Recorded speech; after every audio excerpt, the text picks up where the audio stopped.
Class 12 history का यानी इतिहास का इंपॉर्टेंट क्वेश्चन यहाँ पर दिया गया। क्वेश्चन है कि बंगाल विभाजन की घोषणा किस गवर्नर जनरल ने की थी?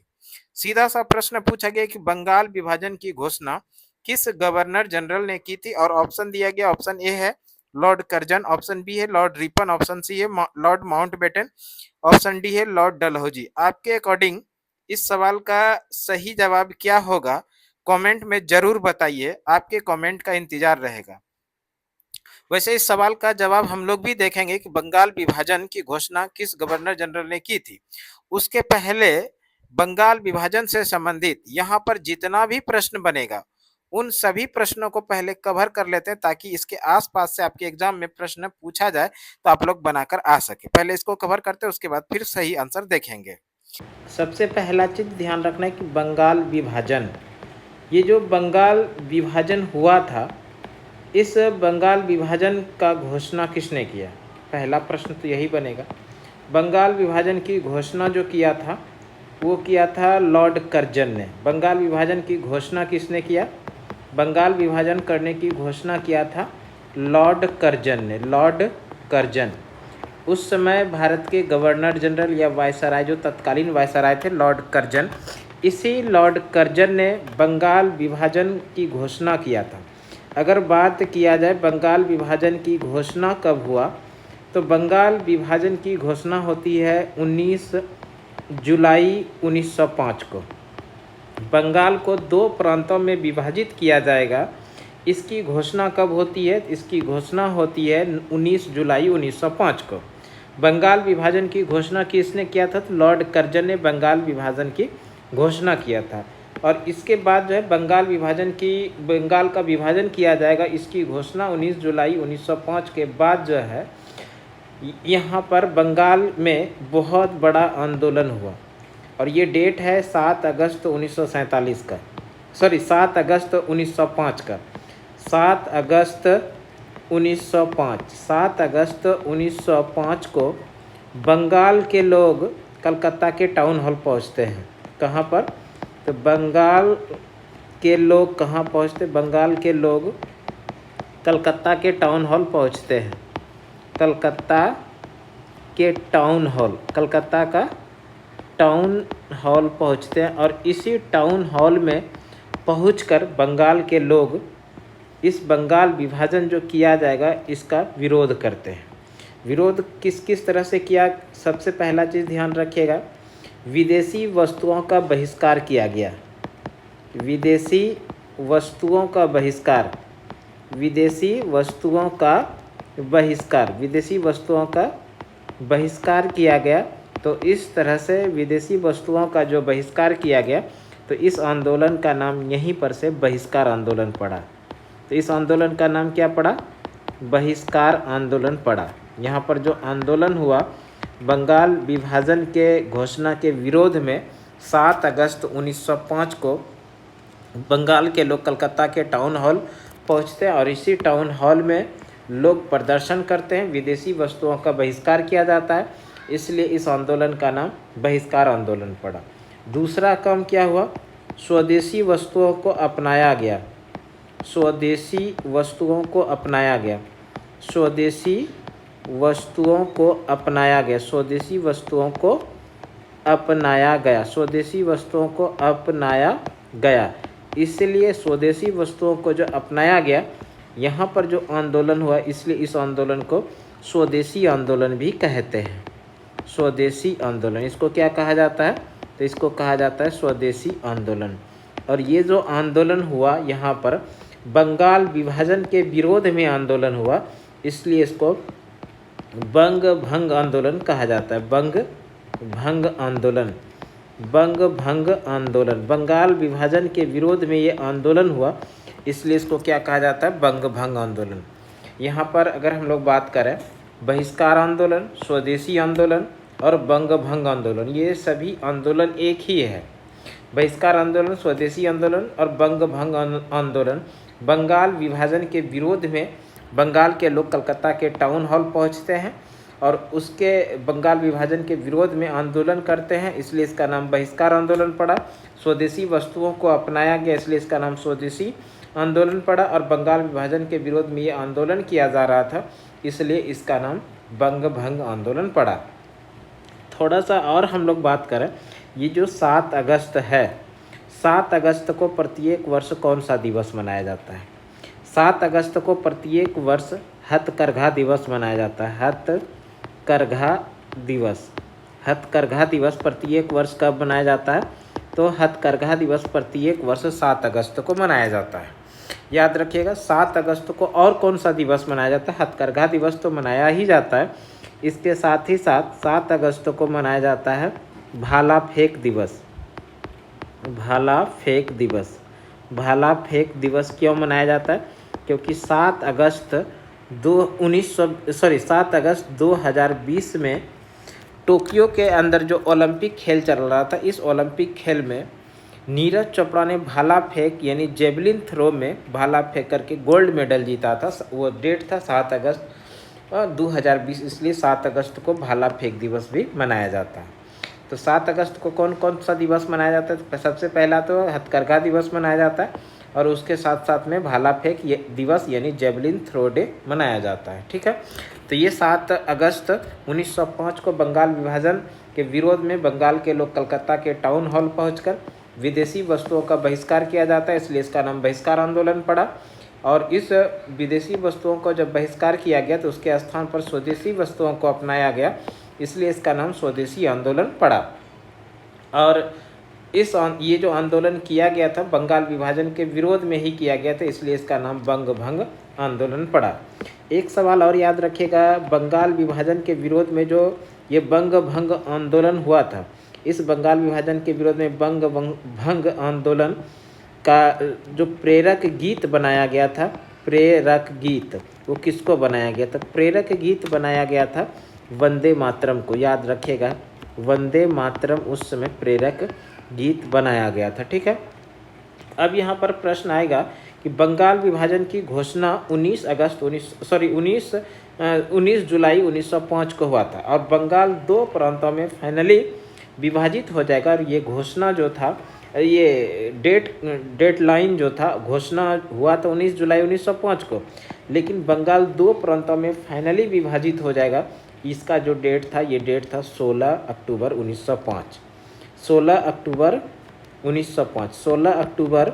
1905 से बंगाल 2 प्रांतों में विभाजित हो जाएगा, यानी इस दिन लागू हो जाएगा, बंगाल 2 प्रांतों में विभाजित हो जाएगा। तो ये डेट कौन था? 16 अक्टूबर 1905। 16 अक्टूबर 1905 को पूरे बंगाल में रक्षाबंधन दिवस मनाया गया था। पूरे बंगाल के अंदर क्या मनाया गया था? रक्षाबंधन दिवस, रक्षाबंधन दिवस।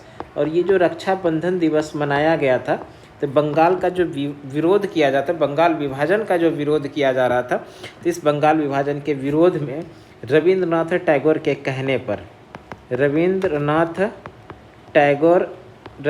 टैगोर के कहने पर पूरे बंगाल में प्रत्येक व्यक्ति एक दूसरे की कलाई पर राखी बांधकर रक्षाबंधन दिवस मनाया गया था। तो यहाँ पर सवाल आएगा कि बताइए, पूरे बंगाल में बंगाल विभाजन के विरोध में रक्षाबंधन दिवस कब मनाया गया था? तो 16 अक्टूबर 1905 को। बंगाल में रक्षाबंधन दिवस किसके कहने पर मनाया गया था? तो रविंद्रनाथ टैगोर के कहने पर। थोड़ा और बात कर लेते हैं, ये जो उस समय का बंगाल था, ये बहुत बड़ा एरिया था। बंगाल जो है, ये बंगाल पूरे भारत की जनसंख्या का 1/4 जनसंख्या, यानी कि आप कह सकते हैं 25% जनसंख्या, 25% जनसंख्या अकेले कहाँ पर निवास करती थी?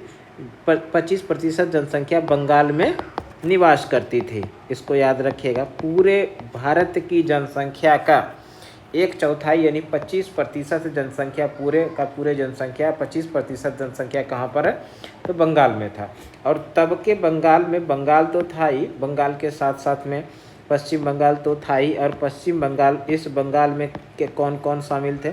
बंगाल था और बांग्लादेश था, बांग्लादेश इसी बंगाल में शामिल था। बांग्लादेश के साथ साथ में ये जो बिहार है, अपना बिहार, ये भी बिहार शामिल था। झारखंड भी शामिल था। और ओडिशा जो है, ये ओडिशा का जो क्षेत्र, ये पूरा का पूरा एरिया क्या था? ये पूरा का पूरा एरिया था बंगाल उस समय। और इसी बंगाल में पूरे भारत की जनसंख्या का 25% जनसंख्या कहाँ पर निवास करती थी? बंगाल में। अब ये बंगाल का विभाजन की घोषणा किसने किया? तो लॉर्ड कर्जन ने किया। हम लोग पढ़े लॉर्ड कर्जन के से जो संबंधित थोड़ा महत्वपूर्ण सवाल आएगा आप लोगों के लिए, उसको देख लीजिए। तो सबसे पहला लॉर्ड कर्जन के द्वारा जो महत्वपूर्ण काम किया गया, बंगाल का विभाजन किया गया। बंगाल का विभाजन किसके द्वारा किया गया था? बंगाल का विभाजन किया गया था लॉर्ड कर्जन के द्वारा। अभी हम लोग पढ़े बंगाल का विभाजन किसके द्वारा? लॉर्ड कर्जन के द्वारा। पहला काम याद रखिएगा। दूसरा जो इसी के समय में लॉर्ड कर्जन के समय में भारतीय विश्वविद्यालय अधिनियम बना। भारतीय विश्वविद्यालय अधिनियम बना था। भारतीय विश्वविद्यालय अधिनियम। भारतीय विश्वविद्यालय अधिनियम बना। भारतीय विश्वविद्यालय अधिनियम। भारतीय विश्वविद्यालय अधिनियम जो बना वो लॉर्ड कर्जन के समय में ही बना था। अगर बात कर ले किस वर्ष बना, ये 1904 में बना था। यहाँ प्रश्न आएगा भारतीय विश्वविद्यालय अधिनियम लॉर्ड कर्जन ने किस वर्ष बनवाया था? तो 1904 में। और इसके साथ में याद रखिएगा लॉर्ड कर्जन के समय में ही कलकत्ता के अंदर विक्टोरिया मेमोरियल का निर्माण कार्य शुरू हुआ था, यानी नींव रखा गया था। विक्टोरिया मेमोरियल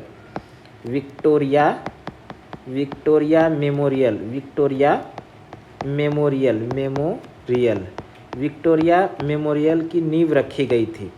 विक्टोरिया मेमोरियल की नींव रखी गई थी। इसको याद रखिएगा। विक्टोरिया मेमोरियल जो कि कलकत्ता के अंदर है, अभी बंगाल में, पश्चिम बंगाल में है विक्टोरिया मेमोरियल। इसका नींव जो रखी गई थी किसके समय में? ये कौन रखवाए थे? तो लॉर्ड कर्जन ने रखवाया था। इसी लॉर्ड कर्जन के समय में दूसरा दिल्ली दरबार का आयोजन किया गया था। दूसरा दिल्ली दरबार का आयोजन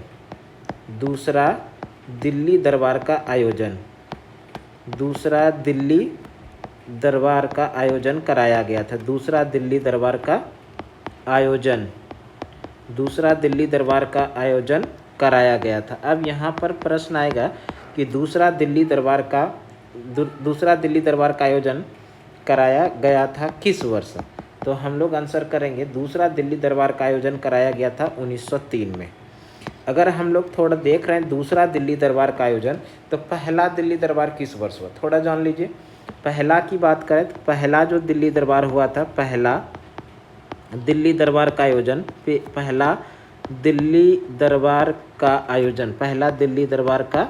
आयोजन ये हुआ था 1877 में। पहला दिल्ली दरबार का आयोजन किस वर्ष हुआ था? 1877 में। और दूसरा कब होता है? 1903 में। और एक सवाल और याद रख लीजिए, तीसरा दिल्ली दरबार का आयोजन तीसरा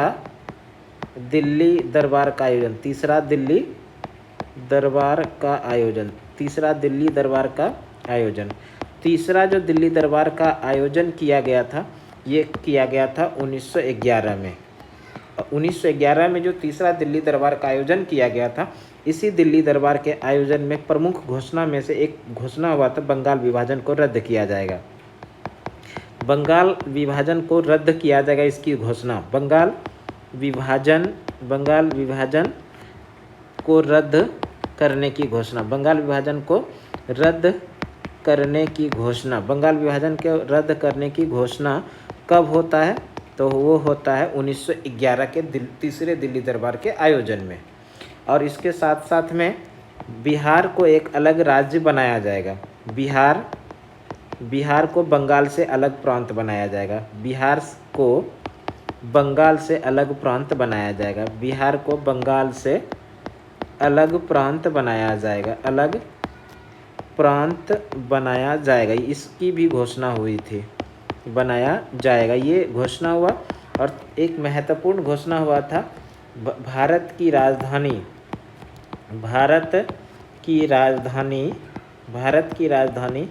कलकत्ता से बदलकर, कलकत्ता से हटाकर, यानी कलकत्ता से बदलकर दिल्ली किया जाएगा। बदलकर दिल्ली बनेगा, दिल्ली होगा या बनेगा, जो भी हो, इस घोषणा हुआ। तो इस तरह से तीसरा दिल्ली दरबार का जो आयोजन हुआ था 1911 में, ये महत्वपूर्ण था।